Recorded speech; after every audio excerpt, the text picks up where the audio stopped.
La Révolution française a connu 2 étapes, au moins. Enfin, c'est un tourbillon d'idées. Et effectivement, dans une première étape, elle a été très cosmopolite. Elle a remplacé la patrie par le parti. On a considéré comme français des gens aux idées révolutionnaires venus de partout en Europe, comme Claude, Anacardis Claude. Bon, mais à partir du moment où la guerre a été déclenchée, alors la Révolution française est devenue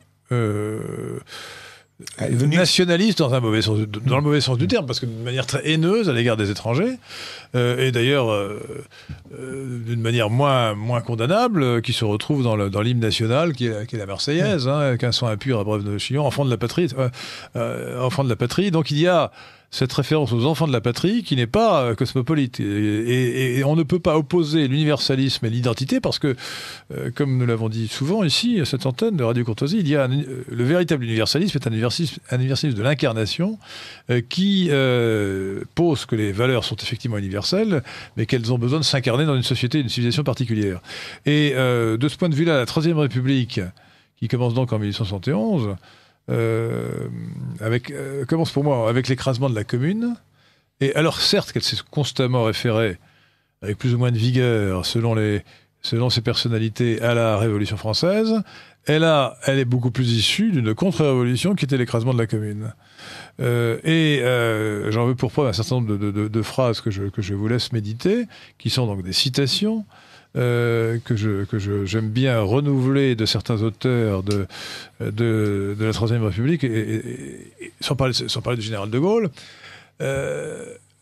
Par exemple, cette citation de Paul Bert. Alors Paul Bert, qui était député de Lyon, il a été ministre de l'Instruction publique, c'est un cofondateur de l'école laïque, et son nom figure sur un certain nombre de lycées et de collèges en France. Paul Bert.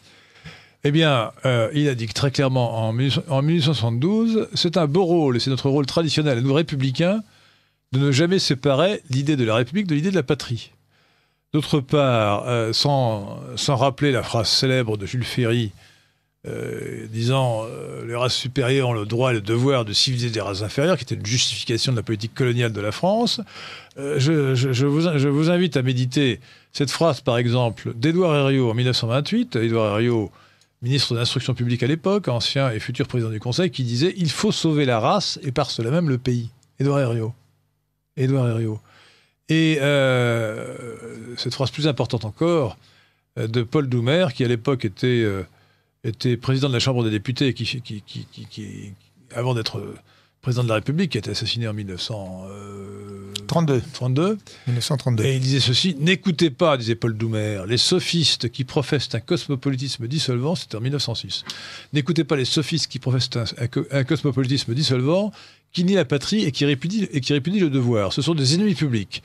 S'ils étaient suivis, ils précipiteraient la France vers la décadence et la mort, comme leurs aînés ont fait de la Grèce et de Rome. Fin de citation. Autrement dit, les valeurs républicaines authentiques, définies objectivement de manière historique par ce qu'ont dit les républicains de la Troisième République, et en particulier de la première partie, c'est-à-dire jusqu'en 1914, sont aux antipodes de l'idéologie cosmopolite actuelle. Aux antipodes. C'est un fait. Et donc, c'est faire une erreur stratégique de faire cadeau de la République à la gauche de tous les partis qui aujourd'hui se réclament en fait du cosmopolitisme. Et qu'il faut distinguer absolument de cet universalisme dont se réclamaient aussi les républicains en question, et qui d'ailleurs fait... Alors justement, si la France est une idée, elle n'est pas une idée, mais elle est en tout cas profondément universaliste dans son identité.